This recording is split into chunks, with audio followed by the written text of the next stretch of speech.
Can you do the presentation? I don't mind, I'll go this end, shall I? Okay, go on.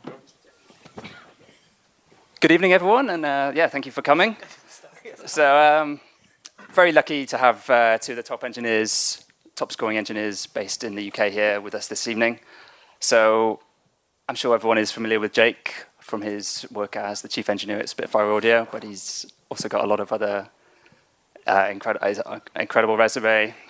Everything from Disney movies like Cinderella and Pete's Dragon to A Cure for Wellness, and video games like Assassin's Creed and the Total War series, and TV things like Doctor Who and lots of TV things.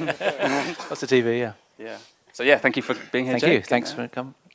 And we've also got Andrew Dudman, who is an engineer from Abbey Road and also has a lot of impressive film credits, works with Steve Blonsky on a lot of films like Skyscraper and Rampage, and you also collaborate quite frequently with Steve Price on Gravity and Baby Driver, yeah. And not used to talking into one of these. No, we don't do this very often. yeah.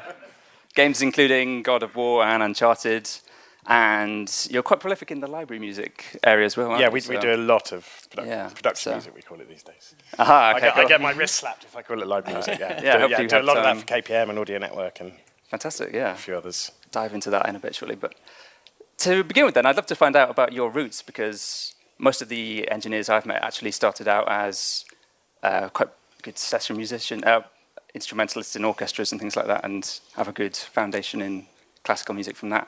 Sort of thing. So yeah, I think so. Is that similar for you guys? Yeah, we're actually fortunately, I think we're just by chance we're about the same age, right? We started about the same time, give or take. Yeah, so we've known each other since we first started at the bottom, basically. Both had a pretty similar route in kind of the two best studios in the fortunately, but I was a musician. I come from a heritage of a musician. My dad was a rock musician, and I was around studios and his home studios stuff a lot as a child, so that helped. And then I was in a kind of brass band and played the euphonium for a long time until I started at Air, when basically life was kind of snubbed out and work started.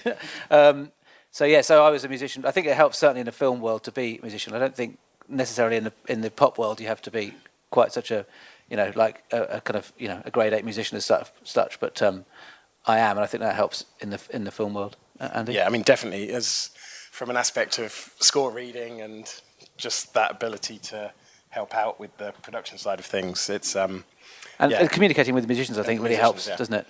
Yeah, certainly if you can get the respect of the best musicians in the world by knowing what you're talking about and actually having experience on various instruments, it definitely helps. And I had a similar musical family, and my dad was an electronic engineer. I didn't have any kind of studio experience as I was growing up, but just wanted to encompass the music and technical aspects. Wow. I'm talking about a 4-track Tascam. Oh, I used to record myself playing my violin scales and then play it back, so my mum thought I was practicing. That was clever. That's right. I was woken up by a saxophone at about 8 o'clock in the morning every Saturday morning. I was like, kind of teenager trying to lie in and be rebellious teenager, and my dad was practicing his scales in the kitchen because it sounded the best right underneath my bedroom. It was thanks, Dad. Well, I grew up and had recorder lessons. My mum was a recorder and piano teacher, and we had 90 kids come through the house every Monday, and so I don't particularly like recording recorders anymore. but orchestras, played in orchestras. I was a viola player, so I was heavily in demand when I was studying at university because I was the only one who'd turn up from the viola section most of the time. So I did a lot of playing, just as exactly like Jake. As soon as I started in the studio, it's like viola on the shelf. Yeah. Not a lot of time to pick it up anymore. But I did a music technology degree. I think you were Tom Meister. Yeah, I did Tom Meister course at Surrey. I did a slightly cheaper version of the degree, but I did music tech. But the composition part of that was something I just couldn't get my head around. So I loved music, and I loved kind of trying to write music, but couldn't write it. But then kind of discovered film scoring by kind of chance, really, by starting at Air, and and kind of we're working very hard. So it'd be great to know how you actually got in the door to Air. Is it like a easy thing to do? No, it's certainly for not. a non-Ton Meister as well. You go first, Andy. Well, I mean, in some ways, mine was probably a bit easier because Surrey University, the Tom Wester course, had links with industry because everyone goes and does a year's work experience in the third year of a 4-year course. And once I realised that there was an opportunity to work at Abbey Road, I just made sure that I got interviewed there. And, interviewed well, knew the person who was already there the year above me, and he put in a good word. Got the job, and then, just as Jake said, you just work. Once you got your foot in the door, you just work really hard. Never say no to anything. Yeah, I mean, mine's a bit different and a few more slices of luck, really. I was doing my degree, kind of finished that, worked for a small little voiceover company in kind of Goode Street, just working hard for that, and then sent my CV to a bunch of places. It got to the top of the pile because somebody I knew was when Air was owned by kind of Chrysalis back in the late 90s. They worked for Chrysalis and managed to get my CV near the top of the pile. Interviewed pretty okay, but so they gave somebody else the job. He lasted a week, and I was the next one down the line. So he couldn't hack it, the person who did the job, and I think you quickly realise once you start that if you don't, you can do a week and understand if you can hack it or not. And it's just working really, really, really hard. The first, I was 2 years as a runner. Literally 2 years as a runner. Didn't press play or record or play on a tape machine, apart from a DAT machine. Sat in the corner, doing all the making tea, setting up, do setups, making tea, working. Kind of 100 hours a week, many weeks back in the day. Working very hard, but then you make your own luck as well then. So, I remember back in the days before computers, Alison, the studio manager, her diary was a paper diary. Sit on my desk at the weekend just to flick through it and see what was coming up and go, well, that looks cool. That's cool. And then on a Monday morning, kind of subtly, get first in the office to pick the best jobs. Literally pick the best jobs. And so it was like kind of sort of trying to make it look like you've been going through her, kind of drawers or anything, but it's like, prints all over. Yeah, exactly. Alison, I know I'm doing this session that week, and I'm going to get it's like 10 days. I'm going to get like half a day off, and then I'm going to do another 10 days. But I really quite like to do that project. And she'd be like, yeah, great, of course. Yeah, why wouldn't I want somebody to, to do this job, to volunteer for it? So that was that. So 2 years a runner, 8 years as a assistant engineer, and now 10 years as kind of freelance from Air, but still. Yeah. Was it a similar trajectory for you, Andy? Yeah, I mean, Abbey Road were a bit slow getting on the whole runner bandwagon. So I went back and finished my degree, having been offered the job at the end of my third year, and I thought, just in case I didn't want to end up in this industry, I should go back and actually have a degree. And luckily for me, the job was basically kept open for me for 10 months by the guy who was the year above me, who didn't want to be an engineer, but everyone loved him. So he essentially held the job open. Who was that? That was Doug Blair. No. Across. And and I walked straight back in, kind of at assistant level, really. Yeah. And from, just like Jake says, you're doing all the hours, anything that's needed of you, really. And as far as engineering, I kind of got quite an early start with engineering. We had Abbey Road's kind of a bit better at that, isn't it, I think? Well, ironically, I reckon Air's probably a bit more encouraging to the younger staff. If you're asked for, it always seems like Alison's was more kind of forward in letting you have the little gigs. I don't know. What do you reckon, Tom? Somewhere in the middle. And where the wind's blowing. But I ended up working with a producer who produces musicals, and anywhere he could save some money, he did. So he didn't want to pay for an engineer, so he got an assistant.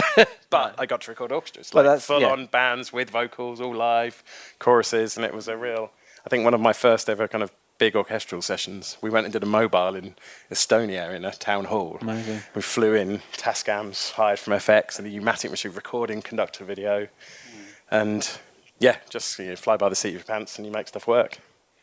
It's a great life. I'm not complaining about working so hard because we listen to music all day long.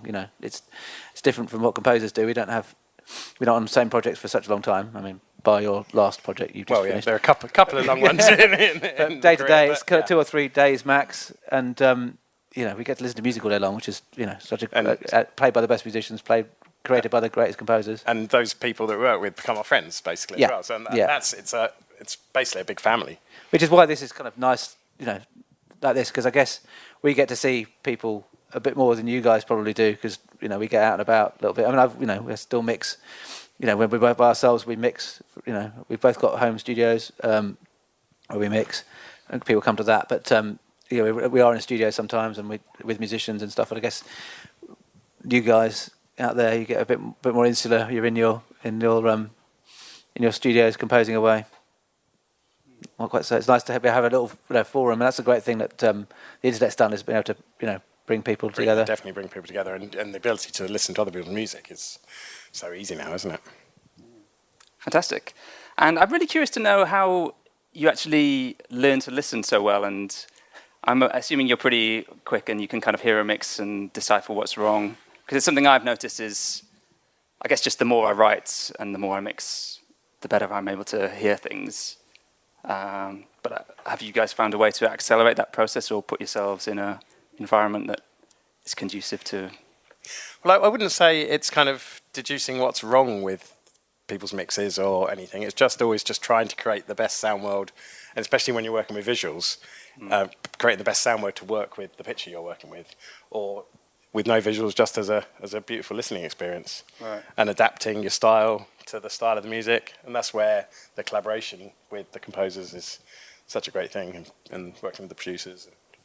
I couldn't disagree with that. I mean, I tend to start a mix always, if I'm listening to a mix, just try and get a balance up, a realistic balance, where you can get all instruments kind of balanced as they would be naturally, in an auditorium or in a studio, or to some degree. And I guess that just comes from listening to a lot of music. I mean, I'm not joking when I say all we do is listen to music, right, but yeah, all we sure. do is listen to music. I will be listening to in a given week. I mean, this week, for example, I recorded on Monday at Angel, and that was about 25 minutes worth of music. And then I've been mixing a computer game, and that was 20 pieces of music of 2 minutes long, so that's 40 minutes. So this week I've listened to an hour of music, new music. And so I imagine that's the same on average for the last 20 years. Right. That's a lot of music to listen to.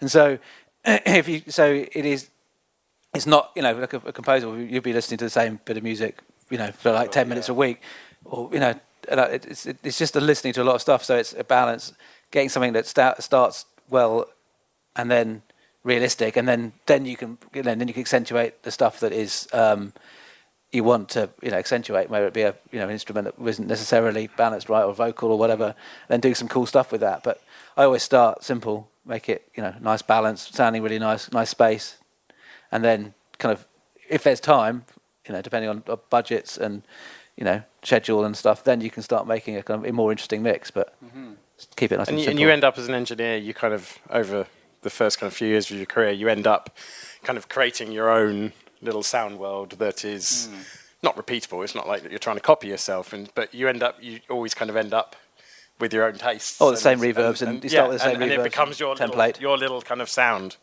that gets associated with you. And as I was kind of training and working up, we had the benefits of working with freelance engineers coming over from America, the best scoring musicians, Dennis Sands, Sean Murphy, Joel Iwataki, Alan Mayerson. They would all come over, and then the air engineers would come to Abbey Road, and the Abbey Road engineers would go to air. That was the greatest learning experience. You learn from the best, and you learn from the worst, if you know what I mean. Because some people you quickly learnt what you would kind of take on board from each person you work absolutely. with. Be that a sound thing, a microphone placement thing, how you interact with the clients. And the longer you did that, and I guess the longer we were studying, the more people we got to study off, and that that is the greatest learning experience, was not to rush ourselves. I remember being keen to move up and being told to just sit on your hands and just wait, because and it was totally true, because then you meet more people and you get those bigger breaks, because you get more experience. I still look back, and when you get some of the composers and their teams coming in now, it's like, I wish I was working on that session. Totally. I can make the tea on that session. No, I'm completely jealous of everything that everyone does. I'm like, I really want to work on that. But we can only be in one place at once. Exactly. We can only do one job. You can't do everything. No, we can't do two jobs at once, like some composers, or three. And or four. How does it work when you're? How does it work when you're observing those sessions? Because you guys obviously have to be super professional and make sure everything's streamlined. So are you guys actually asking will you actually ask like Sean Murphy what's going on, why he's putting things where he is? Well, Sean is somebody extraordinary because he will share every single bit. He's not, he's not worried about somebody like copying him or whatever. Because I mean, he's amazing anyway. But he will just tell you. You will ask him, and he will tell you to the nth degree why he's done it. It's extraordinary. And I think he's kind of super proud that he can hand projects over to Jake and myself. Yeah. And knowing that, we'll give him what he's used to hearing. And well, unfortunately, that happened to be this summer because I covered on solo for a couple of days, and that was extraordinary. But you sit there and you look at his setup and you think, okay, this is kind of I guess it's a way composers look at other people's music. But you look at his setup and you sit there in front of the speakers and go, wow, okay, that just sounds incredible.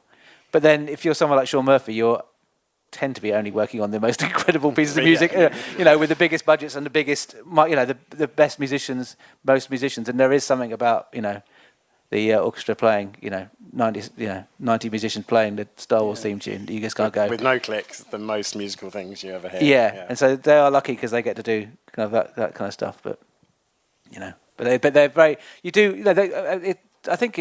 I think hopefully I can do the same for the people working underneath me. Is to try and if they ask me a question, I'm not going to be rude and say no. I mean, I think there's less time these days.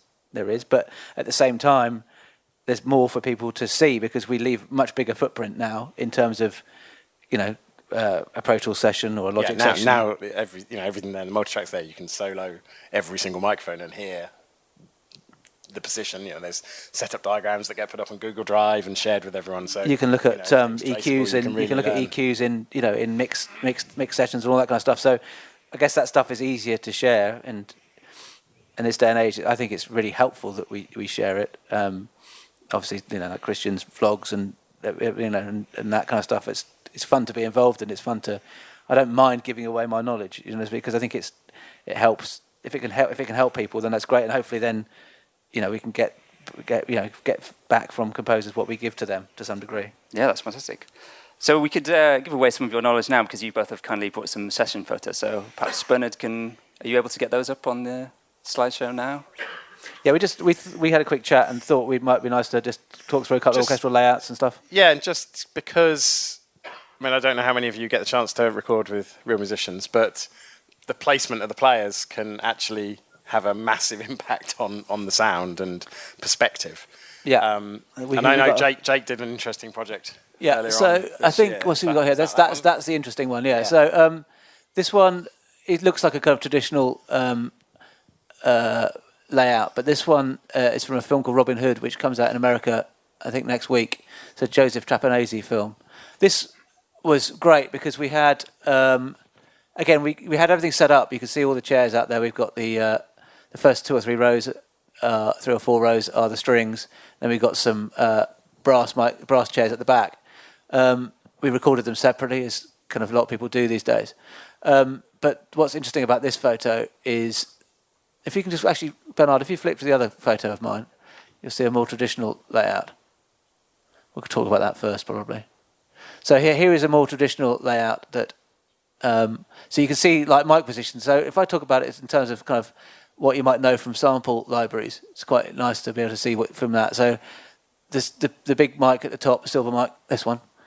If I can somehow get my finger, that one. Anyway, that one is only a little pointer. But that's the tree, and that sits above the chairs. And then we've got some close mics, the ones you can see above, like that, for example. This little one here is a cello mic. And so this is a traditional first violins, second violins, violas, cello, basses are over there. Got some brass there, woodwinds at the back on the risers, some percussion at the back. So this is a full-on symphony orchestra, and you can see how nicely it fits into airs.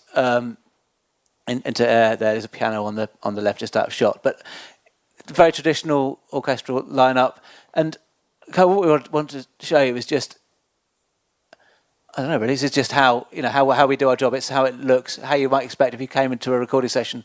You can scale this up from something very small. Well, quartet size right up to kind of 16 first violins. But what you do get with this traditional layout is it's very much high on the left, low on the right, and the woodwinds are in a kind of pretty traditional position, and the French horns on the left. Concerts position, French horns often tend to be behind the woodwinds.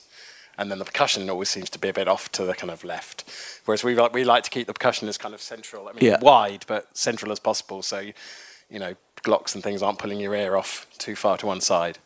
But in terms of how you might think about this in terms of a mix, I guess we can kind of like bring it back to something we were saying about earlier on, is again, balance-wise here, you can see we've got the instruments that are, you know, kind of loud, the percussion a bit further back, so that they kind of carry across the thing. The violins and the strings, which are not necessarily, you know, very loud, there's more of them, so therefore that gives them the being loud. So think about that in your compositions, in your mixes, to have, you know, balance out the first violins against the cello, unless you want a specific, you know, heavy thing. But and depth to recordings is what makes stuff sound natural, basically. And you know, if everything's really up front and in your face, then it's hard for the life of the music to breathe through it. Why didn't we look at Abbey Road in comparison, and we'll go back and look at that other photo before? So the two versions that I've got Abbey Road. Abbey Road's more of a kind of rectangular box shape than Air, and we can have two different setups. This is what we call landscape mode, which you get an incredibly wide orchestral sound, which works amazingly on the cinema screen. That's mainly what you'll hear for things like Star Wars and all that. Yeah, kind of stuff. and that's where most people, the way around most people record these days.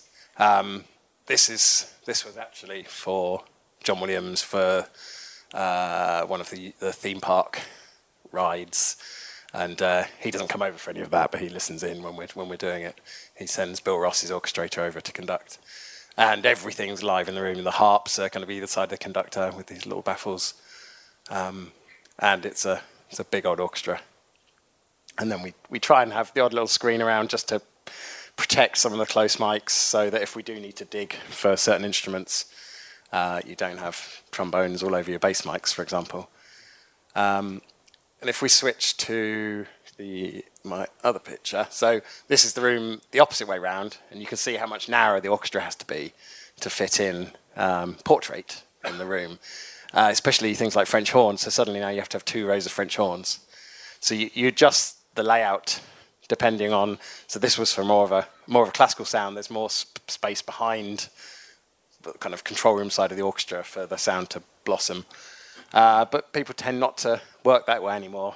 They're used to the bit more immediacy of the sideways on landscape mode. Well, that follows on there nicely. If we go back to the first photo you put on, what's interesting here is now if we're talking about immediacy and more modern sound, and I think this is what this does, and this is it's quite interesting. And I think I kind of think it could be kind of this sounds amazing, and hopefully you'll hear it like soon. It'll be released on.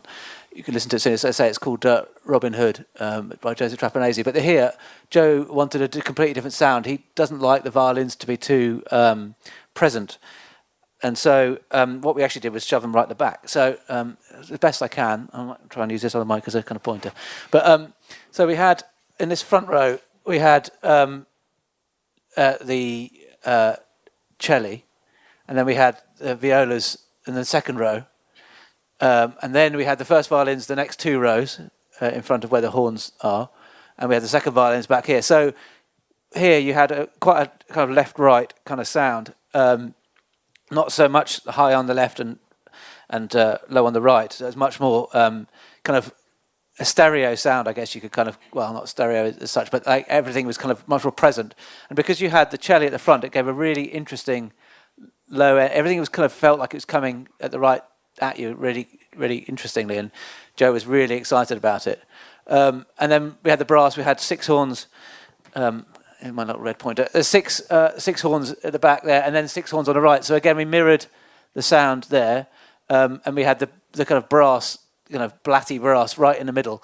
And it ended up being really interesting sound because it I guess it's more mono in one way because there isn't the left and right, but then you could hear so much more stuff more clearly. Presumably it was orchestrated, so absolutely, of course, left right horns. Yeah, kind of absolutely. But then actually, what was the most interesting thing? And it'd be interesting to see what you think about this. Actually, Andy, is that on each the basses were 5 basses on the left and then 5 basses on the right over here, right on the edge, and that created something really interestingly because traditionally, I think what we'd probably do is if it was like that, we'd probably put the basses in the middle. In a line in the middle. Yeah, but this worked even better than that. It sounded incredible. So. but then also what we did was quite interesting. We did a few different interesting microphone techniques. We had the normal tree, which you can see on the actual tree, but then you've got these 3 silver mics right at the front. You can see that we had a kind of like a tall tree, and then I even had another tree on the balcony, which is on the photo about here somewhere. So we had a few different things really, to try different perspectives. And I think that's what's kind of interesting to do. Good word for this evening. Yeah. So I think that's interesting in mixes and stuff. I think it's important to try and get perspective and try different perspectives and stuff with your compositions, because it can give you some different character and whatever. And from an engineering point of view, you've got perspectives with distance, and also the type of microphone you use, be it kind of an old valve mic or a ribbon mic that's maybe a bit band limited, doesn't have as much top end on it. And we use those as tools to create our sound worlds, basically. And blending the different, brightnesses and dull sounds together to create this. Yeah, and in some of the libraries that I record, then they are there in some of the the mic positions you got there. So, in your Spitfire samples, which I think I'm sure some of you do have, you've got the tree, you've got the outriggers, which you can see kind of there. That's that one there. You've got the ambience with that silver mic there, ones you're used to, but then the extra ones, which probably aren't actually in this setup because of where it was, but you've got some ribbon mics to give different perspectives and different sounds.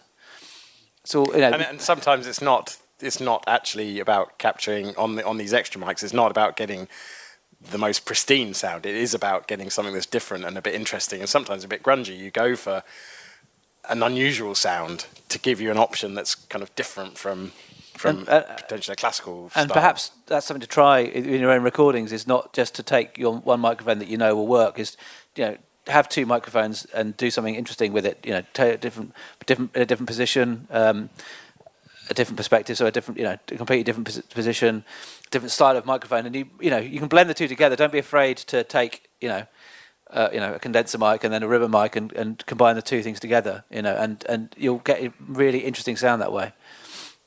And it sounds like you're having conversations about this to an extent with the composers, perhaps before they even start writing, so that they're incorporating the vision of what it's going to sound like into their certainly, because the last thing you want to do is turn up. They spent months crafting the music, and you go, I'm just going to do what I always do. Yeah, no, I think I think it's important to have a relationship with the composer you're working with. It's good for making a team at this, and trusting each other. But you can really get some. This conversation I had with Joe about this setup was between myself, Alan Marsden, who was mixing it, him and his orchestrator, and we talked about it literally, like you say, before he started composing, because it was really important that it was orchestrated right. And we even went down and discussed which number desk they were, so that it was written down so you could get 1 to 3 were on the left and 4 to 6 were on the right for the cello, for example, so that you got that interesting left right. Did he kind of mimic that up in his demos when he was doing it as well, or it was? I think he's as much as he could. Yeah. I guess so. It's I guess a lot of these things aren't necessarily that easy to demo. So maybe this is why it's good to still record, is because not just use examples, because you can get some really interesting advice. It doesn't have to be with like 70 musicians. It can be with 2 or 4. You can go in a small studio or your own home studio and record a couple of violins twice and just get them and record them and pan them one side, and record them again, pan them the other side. And I think that's really important. If you are going to kind of track up single or kind of pairs of instruments to create a bigger sound, is definitely try different mics on them, different room positions, so it's not the kind of the same thing layering up and layering up. Absolutely, The more you move things around, the different mics will help it blend and sound like a bigger section. Yeah, because if it's the same thing, people might use the word phase, but it's not necessarily that kind of, as me and Andy would describe phase. But like you say, if you're using different microphones in different positions, different microphones in different positions, then you can sound like 6 different people. So yeah, right. It'd be great to learn a little bit about the kind of typical Hollywood sound as well, because it's great that we get access to a lot of the samples, even just with Spitfire. But again, to give that kind of larger than life production aesthetic, I believe there's fair amount of processing and things, bus processing in the mix. In the mix, yeah, you mean? In the mix stage. Yes and no. I mean, when we record, we tend to keep it. Oh, I certainly tend to keep it relatively flat. Like Jake was saying, it's all about creating and capturing the sound of an orchestra, or if you are recording a big orchestra, and then any processing you do is on a certainly on a job by job basis. You decide how much you're going to bring in. I mean, you mentioned Rampage. Mm-hmm. I mean, that was incredibly noisy and crunchy score. So that I was kind of adding parallel compression in, treating it much more like a kind of a rock thing to give it body and fatness and to just give it some massive power. Yeah. Whereas if it was a beautiful, string orchestra recording, then I would probably keep it just pretty flat with some lovely reverb. I mean, to be honest, we probably have our stock set up for an orchestra lineup. How we would do it. The approximate microphone, 80%. Let's say 80% of the microphones we'd probably use, and then if we were doing something like interesting for a different project, then we'd probably still have our original ones there, and then put up extra ones so that we knew, we're always safe in the knowledge that we could always fall back on it. But again, a lot of it's done in post. I don't tend to, when I record from recording suddenly at like Air Hall or Abbey Road 1, I don't tend to even use reverb at all at that stage for the recording point of view. It's just a case of, I think you need to be careful you need to make sure that people can hear what is being recorded to some extent and not to make it too shiny and glossy, because if you don't want to paper over any cracks because you need to fix the cracks. Yeah, there's noises or a dodgy microphone or something like that. So that's. But then in a mixed stage, then we have our tricks, and I guess we all kind of do it a similar way, but we have our own. Like Andy was saying, we have our own setup. So we have reverbs that we know work really well for our style of recording or our style of mixing. Blending those reverbs together, stems that we do.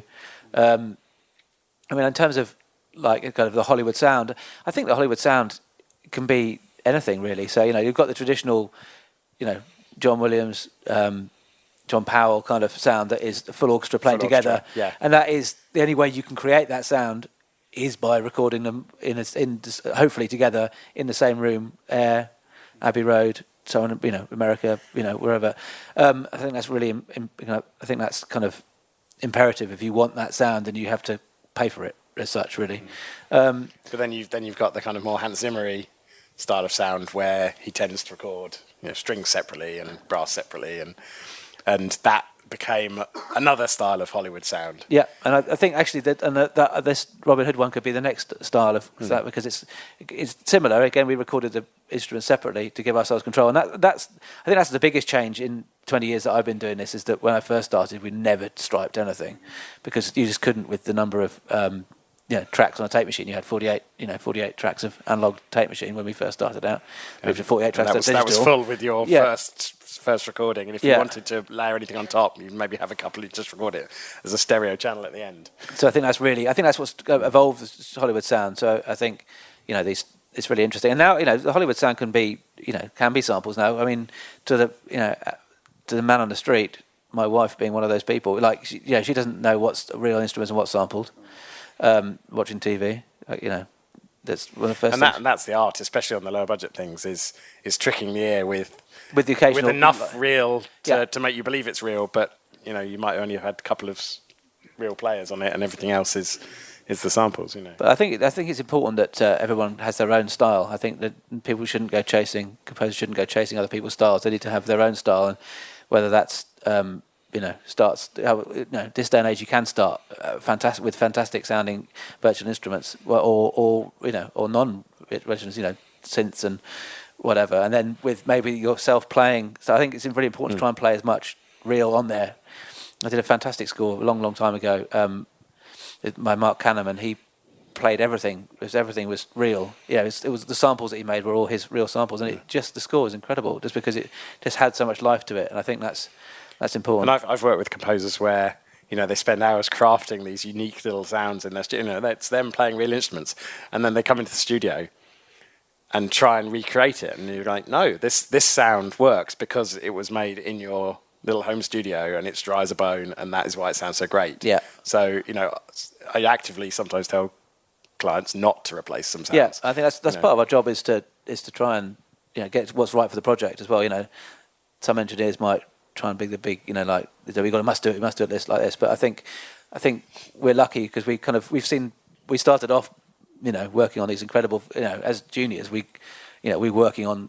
We remember getting together. When we first met each other, a couple of years in, I've popped to Abbey Road for something, or you popped to Air, what it was. We'd assist each other when we were in the other person's studio. Yeah, or a project would go from one to the other, so we'd come along and just come along to see it. Go, oh, can we just come along for a couple of hours and sit at the back and the project. But those projects, my first 8 years was massive film after massive film after massive film, and that doesn't happen nowadays because we're in different positions in our careers, but you learn so much from that position, but you hear so much music. Go back to our original point. I think the generation, especially our generation, is because we have experienced the whole big full orchestra era of recording, but coming up, we were devising the way people recorded in studios on Pro Tools. I remember like the first time I used Pro Tools was on Gladiator. So that was we were recording at I think Dash 48, and then Hans wanted to have it on Pro Tools as well, with the idea being that we kind of the Dash, the digital tape machine, was the master, and then we quickly realised that actually Pro Tools, which I was running, as the kind of junior, which I actually had to ask for a pay rise to run the Pro Tools because I was running the tape machine at that point, and that quickly became the master, and we did the playbacks from that. And I think then that really helped my career because I was on that, learning how to use that technology. Like I say, the Pro Tools probably didn't even realise that they could do that, what we were doing with it.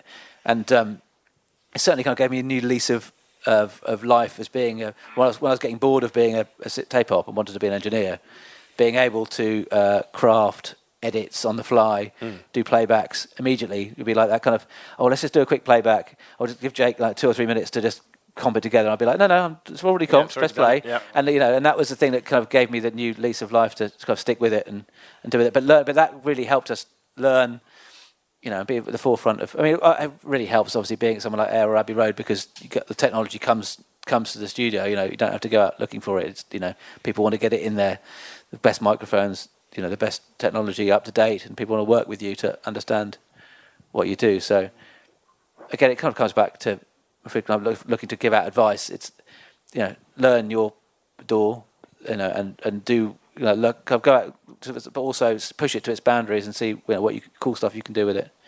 Because I was there doing it on these films, and it was a bit of a kind of nerve-wracking experience. But these days the last update to Pro Tools, they've now incorporated stuff that we've been crying out for the last 15 years. Yeah. And we've had workarounds to try and get the speed going, and now you can finally. Yeah, it's quite nice to be in a position where we're kind of making the manufacturers work to the way we want it to work. It's really nice, rather nice. Makes it much easier when we're mixing, and it's like, yes, I can do the import session data I wanted to do for the last 10 years. Great. It's fascinating to get insight into, just the long path it takes to graduate to the kind of lead engineer level, because I think there are a lot of parallels in the composer world. There's obviously for sure apprenticeship model there. So I was wondering, did you guys have like a particular lucky break that allowed you to climb the ladder to the next step, kind of thing? I had 2 lucky breaks, actually from the same person really. One was the first film I did with Nick Cave and Warren Ellis, which was The Proposition, and that was they were looking for a studio. They found Airedale. Airedale didn't have an engineer at that point who was up for it. They offered it to somebody at Air. That person said no, and I was the next person on the list, and that was my kind of big break as an engineer, which is extraordinary. And I've done a dozen films with them now, and album and film and all that kind of stuff, and it's extraordinary. And then my big break with Spitfire was kind of along the same kind of lines. I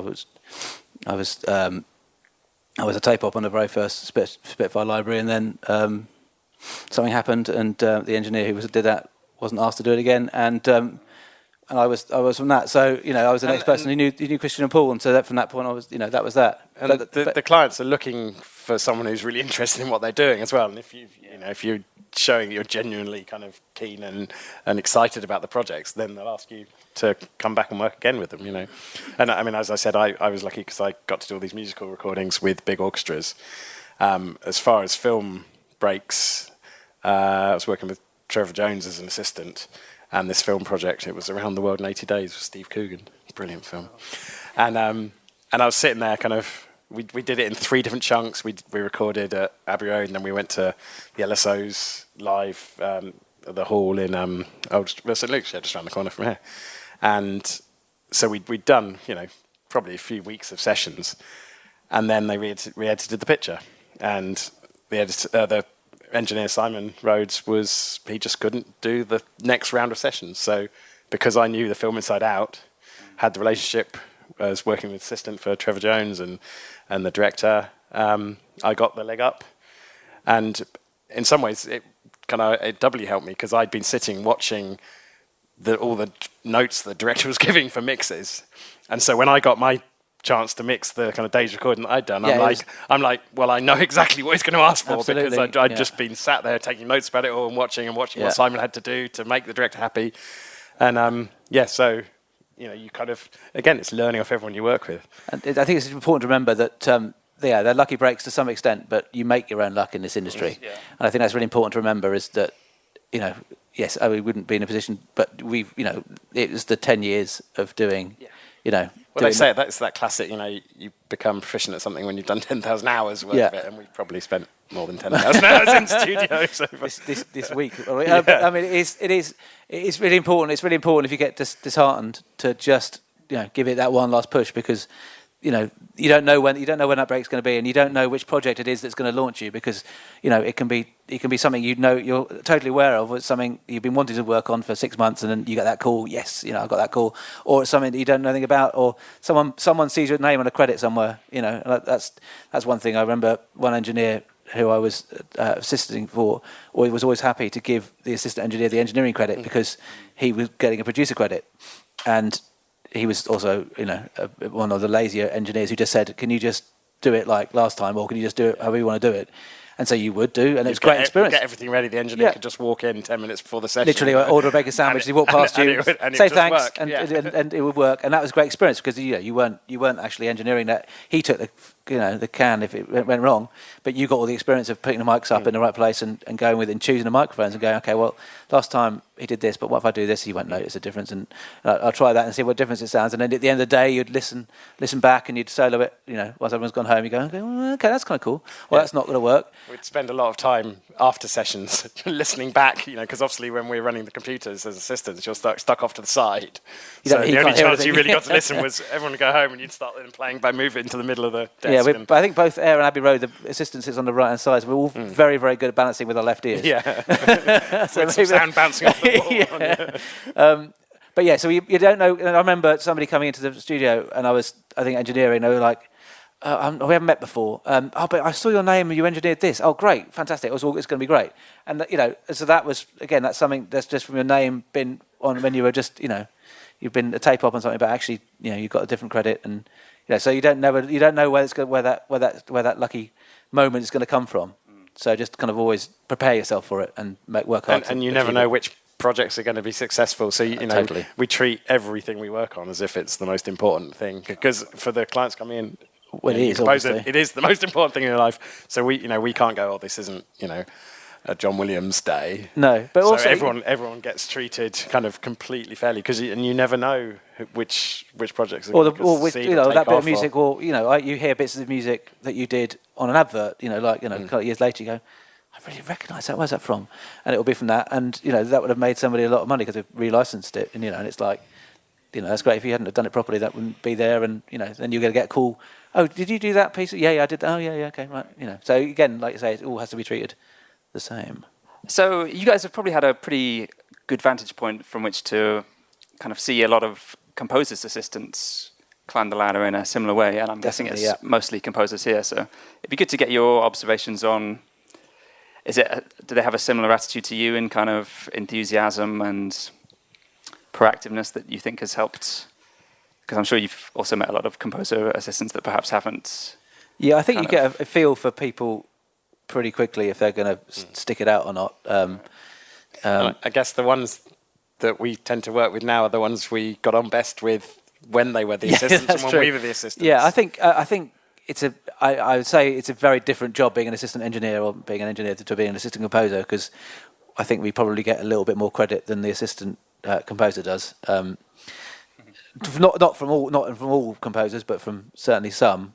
What I've seen is that people get their breaks, and by working hard, and someone might get fired, and then that assistant might pick up the pieces, or the relationship that you make with a director as the assistant is as important as the kind of main composer. And Definitely. so when they know that it's being ghostwritten as such, they kind of you do see it, the people going straight to the assistants after a while. They kind of bypass. Yeah, especially composer. directors might then have a lower budget project if you've been working on a big Hollywood movie and the next project is a much smaller one, and again it's all about team working and getting on with people. Yeah, it's networking and getting on. It is about getting on with people. I mean, it is about being as good as you can be,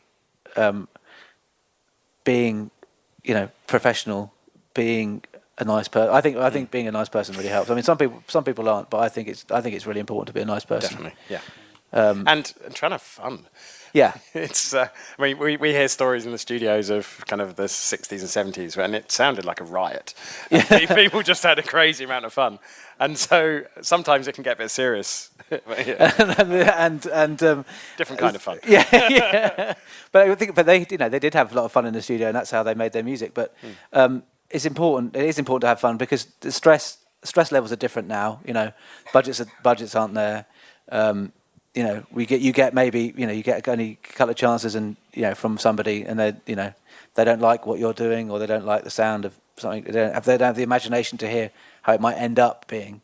I think it's important to make that relationship and to I'm sure the guys, the composers later will talk about a lot about that. But you like say you don't know who because you might be the assistant composer and then the assistant director's there, and then the assistant director will go on to direct the next thing, and they are more likely to work with the assistant. I've seen that over the years. That's what happens. Definitely. Is the assistants stick together. If you know what I mean. So the assistant editor and the assistant composer and the assistant director and the assistant producer, they kind of they go off and form their next new teams. Yeah. So it is definitely. And in terms of kind of project scaling, it's invaluable, I think, to work under people on big projects to really understand how they work and the best workflows. And that's how we've got to where we were now. Exactly, it's from a studio point of view and from a big film scoring point of view. I would have thought, you wouldn't want to be thrown in at the deep end and not understand the processes of a massive Hollywood film. And if you've had the chance to work with someone, not directly in the firing line, as their assistant, or even if it's just pulling in bigger teams to make a project happen, because often a composer will have one, maybe two assistants, and then a film comes in where the deadlines are crazy tight, and suddenly they have to double the size of their teams. And even if you can kind of get some experience of that as a temporary thing, I think it's definitely the people I kind of admire the most from the younger generation of composers coming through are the ones who have done the kind of apprenticeships with bigger composers, and then again formulated their own opinions based on all the good points and of what they've seen as they work through. Fantastic. Well, it's been great to see some of the examples and things for us to aspire to. But do you guys also work on lower budget things as well, perhaps that you might not record that get recorded in Europe and things like that? And how are those? We do until March next year. Right, yeah. Because I'm more freelance than Andy, so I probably do a little bit more than you. Because I think you probably a bit more flexibility. Because I'm still a house engineer for Abbey Road, they kind of want me to be working at Abbey Road, or certainly with clients that would normally come to Abbey Road. So even though I've got a little home studio, I don't use it commercially very much, because most of my work has to be seen to be coming through the building. So I'm a bit lucky because Air kind of kicked me out 10 years ago, kicked all the engineers out 10 years ago. So. But still manage it. So it's great because I can still use Air, but I now have a little budget mix studio in my garden, which is where clients do come along to, which is rather nice actually. Now I had that the beginning of this year, and it does make for kind of making stuff a bit more interesting and doing mixes. So, like I say, this week I was mixing some strings that recorded in Sophia for a computer game, and I was spent 3 days. The first 2 days of that was mixing by myself, uploading them to the client, and the client listened to the mixes, sent back, and then it was kind of bit of back and forth. But that was 5.1 for a big computer game, and so that's fantastic. And it's more and more people are doing recordings in Europe, and for budgets, and I totally understand that. It's a shame that we can't record them. Yeah, because I mean, certainly I used to go out to Prague a lot more than I do now, and I think it's because working with people, the engineers and the assistants out there have now seen They've learned from us, and replicate our setups and it's all, and it saves money if we don't. Yeah, of course, and but if we can still mix it, then that's great. And but I think it's not. I don't mind. I really enjoy working on the smaller projects because you're meeting people who are really enthusiastic about it. You get much more creative input as a mixer if you're not doing it for a kind of something that's been demoed to an nth degree. You've got to try and copy the demo.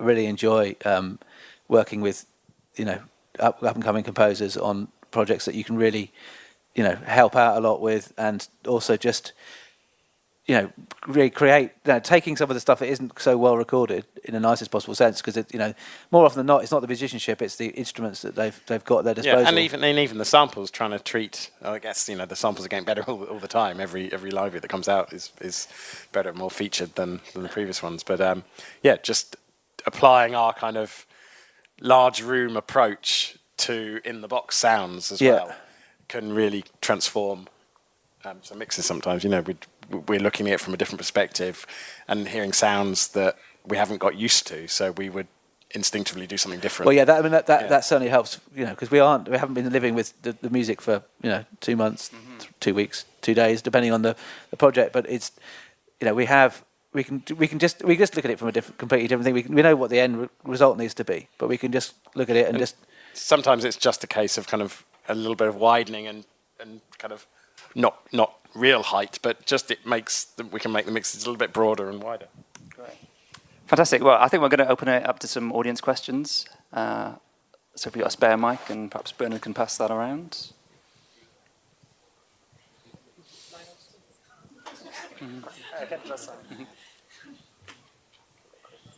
Sorry, I have all the questions because I'm studying acoustics and audio engineering in Salford. So my first question, you talk about the latest technology coming through, and in TV in particular, you've got object-based audio, and also in cinema actually with Dolby Atmos. Do you think that's going to also impact the way that music is recorded, having object-based audio with the stems and the metadata, as opposed to the engineering you do at the moment with spatial sound? The way I look at it is that actually the way we mix music for film and telly, we tend to keep stuff pretty static, because the way Atmos was envisaged was for sound effects space. It lets us create a more immersive, which is the new buzzword. We're not allowed to say 3D audio anymore. It does let us create more of an immersive bed of sound. We can recreate spaces which we kind of sit the music in. But if you're talking about kind of standalone music, then it's limitless what you can do with it. I mean, I've done a little bit of kind of music only Atmos mixing, and it's amazing how you treat things differently. You suddenly start moving choirs around and above your head, and actually most of the Atmos things I've heard, people put the choirs above your head. I don't know what it seems to be. I mean, there aren't any standards, but that seems to be the way people are going. And at the same time, I've heard some kind of pop mixes, some remixes of Elton John stuff, and there's the rule books are thrown out. You can just do whatever you want with it. So I think once the listener is able to actually hear it back, because that's the problem at the moment, is the end product isn't there to be able to listen to this stuff.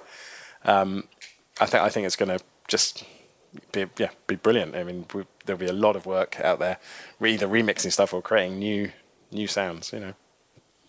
Yeah, I have a problem when you hear things coming from where they kind of shouldn't. To be honest with you, I remember clearly watching a trailer in a cinema. Must have been about 15 years ago for what the Wild Wild West, one of the Wild West films. And there was a backing vocal that came out of the surrounds, and it just threw me off, and I hated it. So I think people have to be careful. I think it sounds amazing if you're in a cinema and the Atmos is sound effects, but with music you've got to be very careful, and it has to be for the exactly right reason, and it has to be reproducible, like Andy says. 90% of what we listen to now comes out of the end of our phones. I listen to my, or out on headphones. So that at the end of the day, that is still the way it's going to be. They're doing some really interesting things with VR in terms of computer games, but even that, this is Sony, PlayStation. Their own, making their own sound, and we're doing the audio for that in quad, and most of that is essentially stereo, and it's most of it static, apart from a few things. So I think even they're the forefront of technology right there, and most of that is still 80% of that is still stereo. It's going to get interesting when it becomes a music only format, and everyone's got their own over-the-ear headphones with their ears have been modelled, and that the model of your ear is as a digital file inside your phone, and then that's when it's going to get really quite clever, because then you will genuinely hear 360 spherical audio, but at the moment it's not ready.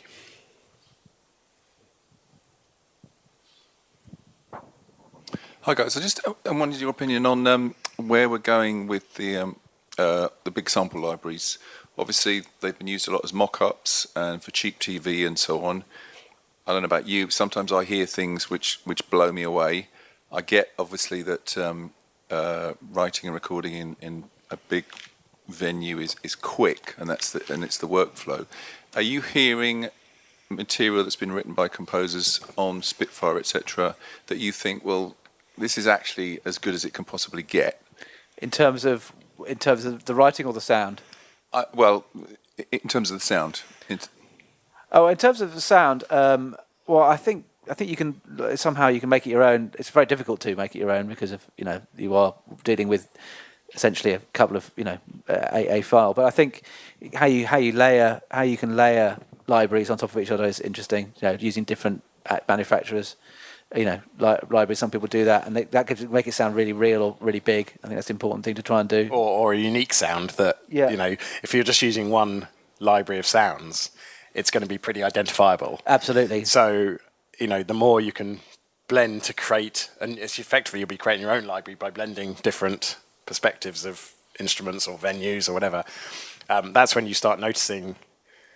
Even if you can tell it's not real, it's like you can't pinpoint which library it is. So I like hearing that, samples where you can't tell which library it's come from. But then also, use reverbs and use different, use close mics from some of the thing and use reverb. So you're taking it out of the studios they're recorded in to some degree and doing something interesting with that. So I think it takes a little bit more work, and I think certainly you can if you're mocking something up and you've got to do something quickly, then of course you can just use out of the box mic positions. But I think if you're going to want to do something that's a bit more interesting, then I think you can. And you probably know more than me about this, but time is a massive factor in that. If you have to create quick demos and churn out an hour and a half's worth of music, you're not going to have the time to finesse and shape your samples as much as you would do if you were just going, okay, I've got a 3-minute piece and I've got a week to do it. Let's make it as beautiful as it can be. Yeah.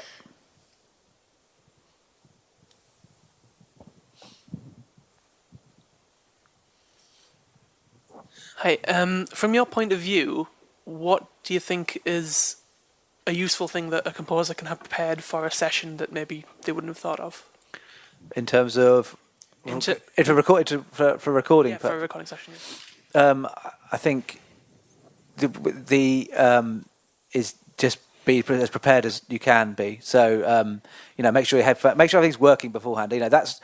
I was talking to. I was trying to explain what I did to somebody the other day who didn't understand what I did and understand what why we get paid what we do and why we do what we do. But I've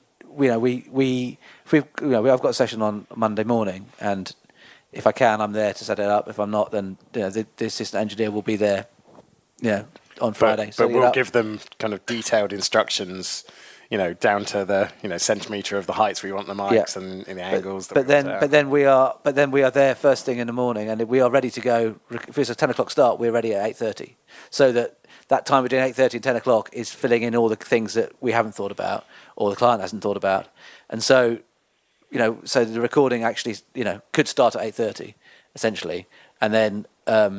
If you get time to have breakfast together and have a chat and whatever that is, but it's all about being prepared and then double check you're prepared. And certainly from preparing files for a session, making sure that clicks match the scores. Yeah. And that bar 3 in Pro Tools is the same as bar 3 in the score, and that if you've got a 6/8 section of music, that you've usually got a dotted click, not a, dotted. We had exactly rather that. than 3 crotchets. We had exactly that last week, where a client, the orchestrator changed changed all the scores from what they've been prepared with the click, and so at kind of 10 to 10, we were running through and fixing all those files so that we didn't. So we in fact we had to have it so the bar numbers were the same, but the actual kind of beats on the Pro Tools file were different to what it said in the score.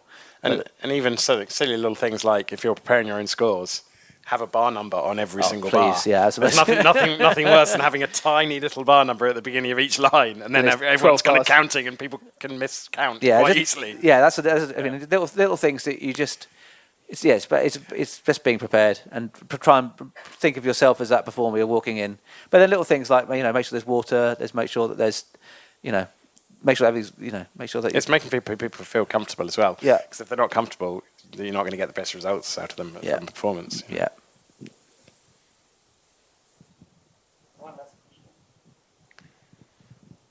Oh yeah.